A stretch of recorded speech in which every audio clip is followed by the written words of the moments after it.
सलाम। आज हम बात करेंगे एक ऐसे टॉपिक के बारे में जिसके बारे में बहुत से कम लोग मालूमात रखते हैं। सिंध का कौमी वर्षा जहां पर पहाड़ आसमान से बातें करता है। हाँ, मैं बात कर रहा हूँ कुत्ते की कब्र के बारे में। कुत्ते की कब्र खीरथर के पहाड़ी सिलसिले में सिंध के शदादकोट और बलूचिस्तान के खुशदार ज़िला के दरमियान में वाक़ है, जो सतह समंदर से 7,500 फुट की बुलंदी पर वाक़ है।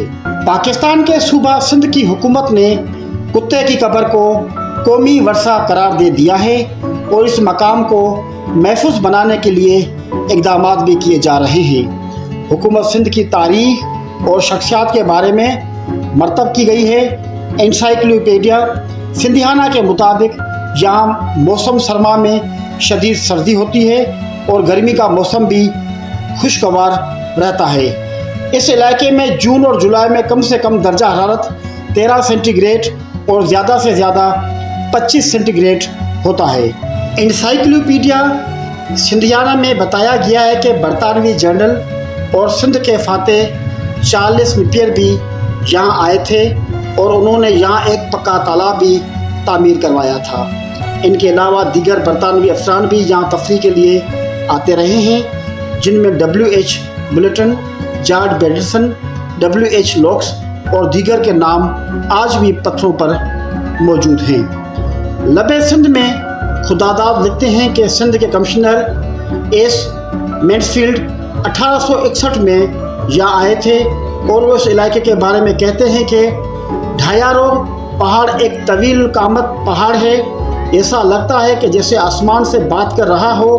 यहाँ मौसम खुश्क है, अक्सर बारिश होती है और इंजीर और शतूत के बागात भी मौजूद हैं। सिंध के नामूर अदीब मिर्ज़ा खलीज बेग सन 1850 ईस्वी में इस इलाके का सफ़र करते हैं। अपने सफ़रनामे ढ्यारो जबल के सैर में वो कुत्ते की कब्र का हवाला देते हुए लिखते हैं कि एक शख्स 100 रुपये का मकरूज़ था। उसने अपना कुत्ता गिरवी रखवाया। जब उसके पास 100 रुपये जमा हो गए तो वो अदायगी के लिए रवाना हुआ, लेकिन रास्ते में उसने देखा कि उसका कुत्ता वापस आ रहा है। वो कुत्ते के ऊपर बहुत नाराज़ हुआ और उसने कुत्ते को ताने और गालो गलीच दी और इसके बाद कुत्ता वहाँ पे ही मर गया। जिस शख्स के पास कुत्ते को गिरवी रखा था उसने मालिक को बताया कि कुछ चोरों ने उसके घर को लूट लिया था और उस कुत्ते की मदद से वो सामान दोबारा उसको वापस मिला, जिसकी मालियत 100 रुपये से ज़्यादा थी। इसके बाद मैंने इस कुत्ते को आज़ाद कर दिया।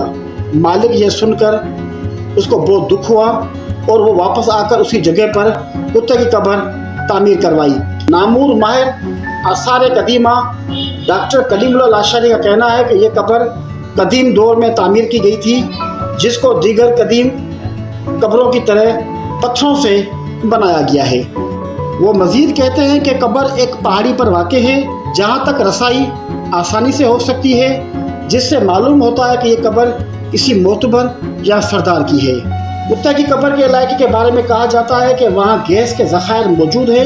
इस इलाके में बलोच कबाइल के साथ सिंधी कबाइल, छुट्टा और घाइचा बरादरियाँ रहती हैं। हुकूमत सिंध और बलूचिस्तान में इस इलाके की हदूद पर सन 2018 में तनाज़ा भी हुआ था। उस वक्त सिंध के सीनियर सूबाई वज़ीर निसार खोड़ो का कहना था कि कुत्ते की कब्र का इलाका सिंध का हिस्सा है और वो सिंध का हिस्सा ही रहेगा।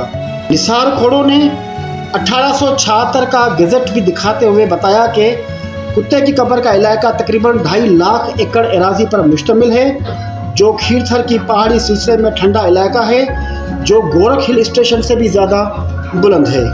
रुकन सिंध असम्बली सरदार खान चांडू का कहना था कि अंग्रेज़ दौर हुकूमत से कुत्ते की कब्र सिंध का इलाका है। सर्वे ऑफ पाकिस्तान में भी इसकी शहादतें मौजूद हैं। कुत्ते की कब्र पर न सिर्फ सिंध और बलूचिस्तान बल्कि पूरे पाकिस्तान और पाकिस्तान से बाहर से भी लोग इस कुत्ते की कब्र पे आते हैं और कुत्ते की वफादारी को देखकर उनको सलाम पेश करते हैं। कुत्ते की कब्र एक सच्चाई और वफादारी की अलामत है।